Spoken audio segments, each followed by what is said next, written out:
the organism dies. Something's going to change here. Back in the 30s, Google it. Reconstruction Finance Corporation, RFC. Learn about that one. You'll be good at a cocktail party. Because you will read there that when the government, it's time to go. Okay, when the government got in a pinch, they actually started printing money. They created their own bank. The Reconstruction Finance Corporation became one of the largest banks in the country because the banking system was incapable of making the loans.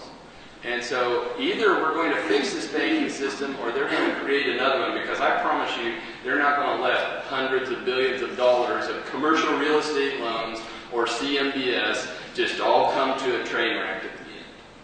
So anyhow, I'm getting a time signal, and it's I've got 9:05. How are we doing here? All right, 5 minutes. Okay, great. All right. Here's where we go. You can read this later about clearing the market. You know this stuff. I just want you to know that I'm trying to get in front of the Federal Reserve to try to tell them to let the real estate market clear. And it's Ben Bernanke and Sheila Bair keeping the market. All of you guys that are trying to raise money or invest money in distressed debt and distressed real estate, there's two people in your way. Ben Bernanke, Sheila Bair. The banking system doesn't have enough capital to absorb the losses. There's no magic to why they're not selling the property. They're buried in there. The losses are bigger than their capital, and so rather than sell them all and close 1,000 banks, they're going to amortize these losses over as long as 8 years.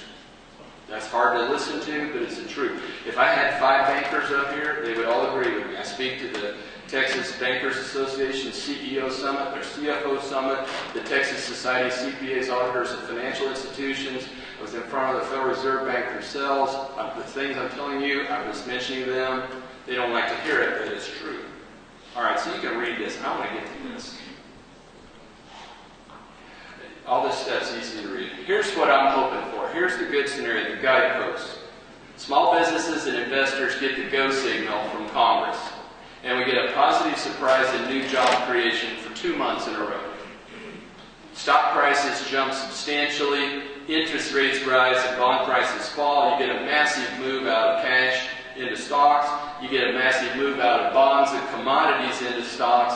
The wealth effect increases consumer confidence, and you get an increase in spending and more hiring, and we're off to the races. Now here's the flip side of that. That's where I was. Up until 2 months ago, I was saying, this is my take. I'm in for the good scenario. I think this can happen. Here's the opposite side. Here's the guidepost. The bad scenario, that Congress continues to demonize business. State municipal workers go on strike, just like they're doing in France right now. You get more stimulus to the states and cities so that they delay for another year the right-sizing that has to happen. And Congress comes out with more tax credits to distort the housing market or the car market or any other market, so you can't tell whether the market's recovered or not, like I can't.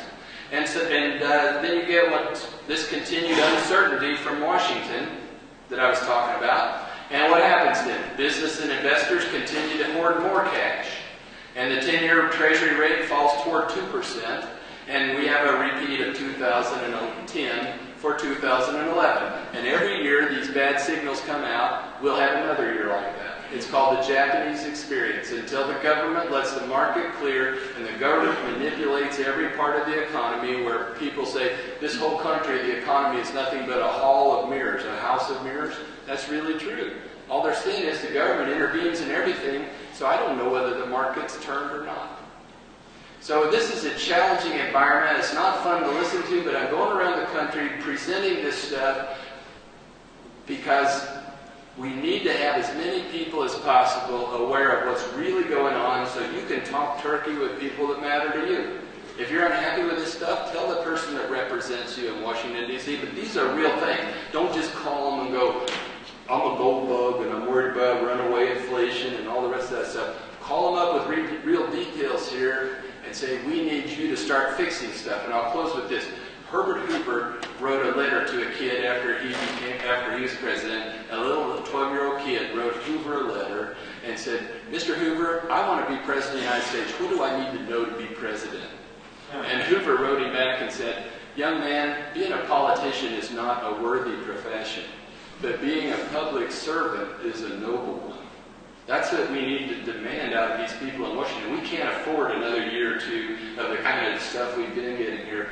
We need to get rid of all of the politicians and have nothing but public servants that represent you, because you're paying the bills. Thanks a lot for your time.